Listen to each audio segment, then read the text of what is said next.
Nah, sekarang kita akan melakukan analisis error. Nah, pertama-tama SPL yang kita punya itu kita tulis dalam bentuk matriks ya seperti ini ya. Dan kita akan lakukan dekomposisi atau splitting ya sama aja pada matriks A seperti yang saya tunjukkan ketika saya menunjukkan algoritma metode Jacobi ya. Nah, maka metode Jacobi dapat saya tulis dalam bentuk vektor menjadi ya metode Jacobi ya dalam bentuk vektornya saya dapat tulis menjadi seperti ini ya. D dikalikan EX K itu sama dengan B dikurangin L sama U-nya saya usir ke kanan ya. L ditambah U. Nah ini. Nah, karena D itu adalah matriks diagonal, maka inverse-nya itu ya sepernya ya.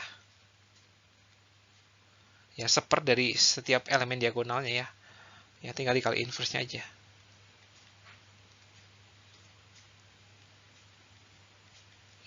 Nah, dari sinilah maka dapat inspirasi untuk menulis program yang tadi ya, program MATLAB yang saya telah tunjukkan. Tapi bagaimana dengan metode Gauss-Seidel? Ya, kalau metode Gauss-Seidel itu yang saya usir ke kanan tuh cuman yang bagian U-nya aja ya. Berarti yang kirinya yang L-nya itu tetap stay di kiri ya. Ya, jadi B dikurangin ini U-nya doang, U X K min 1. Ya. Nah, berarti D dikalikan XK itu tuh adalah B dikurangin ya L dikalikan XK, X yang baru ya, U dikalikan XK yang lama. Nah, lagi-lagi XK yang baru adalah D inverse dari ini semua.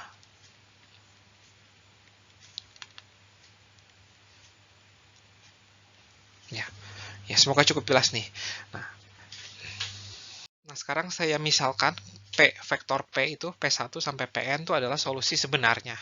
Dan saya definisikan vektor XK yaitu dari X1K, X2K sampai XNK itu adalah solusi hampirannya pada iterasi ke K. Nah, di sini saya akan mendefinisikan didefinisikan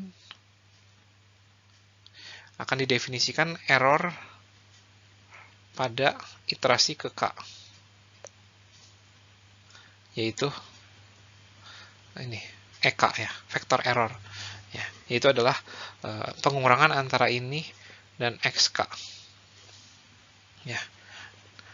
Terus karena P itu adalah solusi sebenarnya, maka A dikali P itu adalah B, ya, vektor B. Nah, ini A-nya itu saya lakukan splitting seperti tadi ya.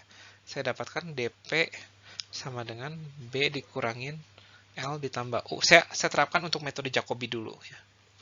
Ya. A-nya itu saya splitting, saya akan mendapatkan persamaan ini nih, ya. Dan saya tulis skema numerik dari metode Jacobi. B dikurangin ya L min plus U XK min 1 ya. Nah, terus saya kurangkan nih kedua persamaan ini ya. Saya akan dapatkan D P dikurangin XK sama dengan B-nya habis ya. L ditambah U yaitu P topi dikurangin XK min 1. Nah, akibatnya apa? Jadi error pada iterasi ke K itu adalah perkalian antara L plus U dikalikan error pada iterasi sebelumnya. Ya. Nah, di sini EK-nya itu saya tulis ulang. Jadi EK-nya itu adalah D inverse L ditambah U dikalikan EK min 1. Ya. Nah, ini vektor ini nih, D inverse L tambah U itu akan saya notasikan dengan M ya.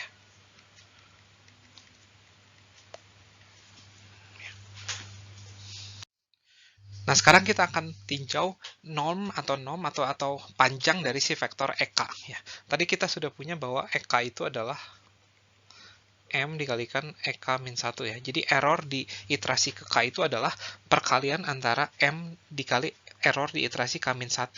Nah, tapi saya nggak akan tinjau vektor error.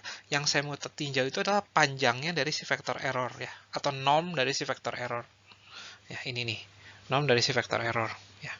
Nah, sifat dari norm itu tuh bisa kita pecah ya. Jadi norm dari M dikalikan dengan norm dari error ke K-1. Nah, di sini kita punya hubungan bahwa error di iterasi ke K itu adalah suatu ukuran nih ya, suatu ukuran dikali error di ke K-1. Jadi, kalau saya bandingkan seperti ini, nah ini sama dengan M. Ya. Nah, jika M-nya itu kurang dari 1, atau lebih besar dari 1 dulu deh, berarti dengan kata lain, error di ke K itu akan semakin lama semakin membesar. Ya. Tapi kalau M-nya itu di antara 0 dan 1, maka errornya semakin lama akan semakin mengecil. Nah, untuk itu, kasus di mana M kurang dari 1 lah yang akan kita mau, yang akan kita cari tahu gitu. Gimana caranya kita mendapatkan kondisi ini gitu.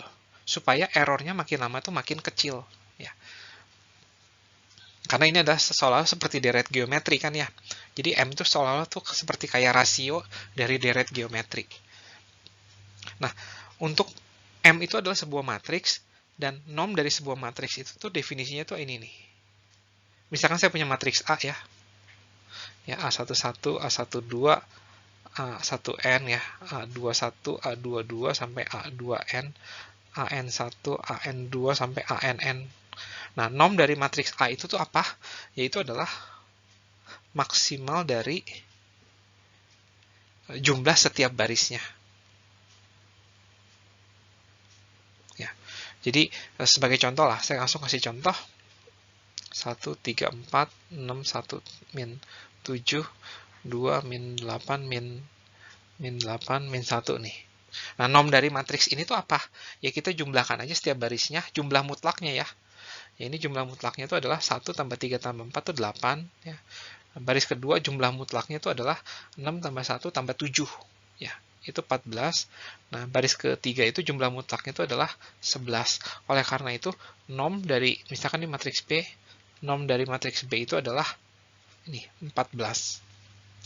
Ya, semoga cukup jelas ya bagaimana menghitung norm dari sebuah matriks. Nah, sekarang akan kita terapkan kondisi ini supaya kita dapatkan kondisi supaya metode Jacobi kita selalu konvergen. Nah, jika kita ingat, M kita itu adalah D inverse dikalikan L tambah U. Ya. Kalau kita tulis D inverse itu apa? Kita ingat L tambah U itu apa? L tambah U itu adalah matriks yang diagonal bawah dan diagonal atas, terus bagian diagonalnya itu 0 ya. Berarti ini adalah A21 per A11 ya. Dan seterusnya sampai A1N, sorry ini harusnya A12, A13 sampai A1N dibagikan A11 ya, dibagi dengan unsur diagonalnya.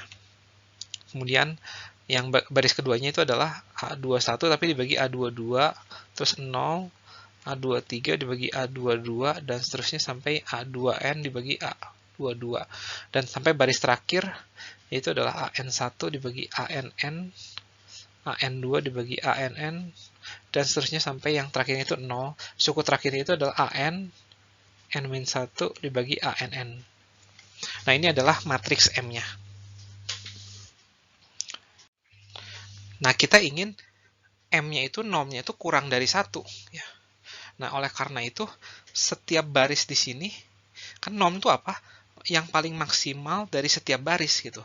Jadi kalau semua barisnya aja kurang dari 1, maka yang paling maksimalnya aja kurang dari 1.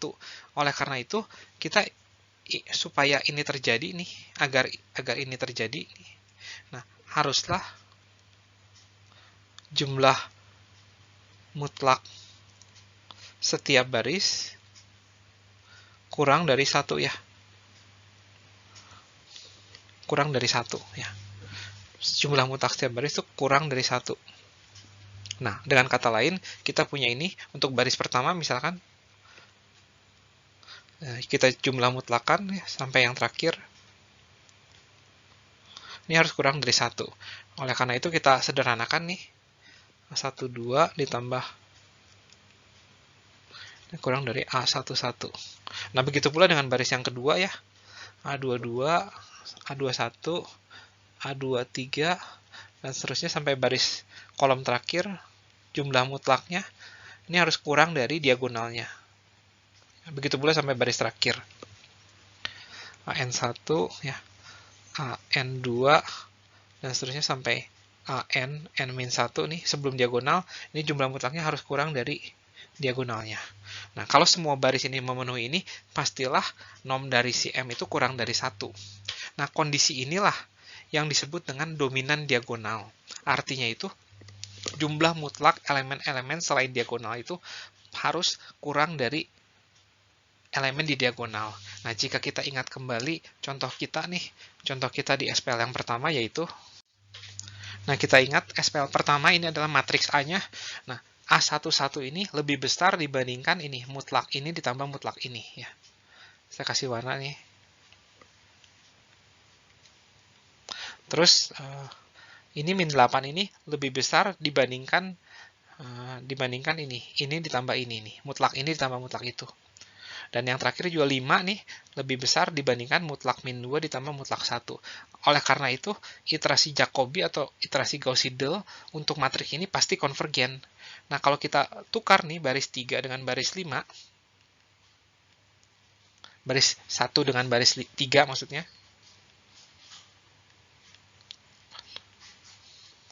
nah ini sekarang tidak lagi dominan diagonal ya. Ya, kita lihat bahwa ini 1 tambah 5 ini lebih besar daripada min 2. Kemudian 4 ditambah min 1 lebih besar daripada 1 nih. Jadi ini tidak dominan diagonal. Sementara ini adalah dominan diagonal. Nah, jadi syarat cukup agar metode Jacobi dan Gauss-Seidel itu konvergen dapat menuju solusi sebenarnya, yaitu adalah dominan diagonal, yaitu matriks A-nya.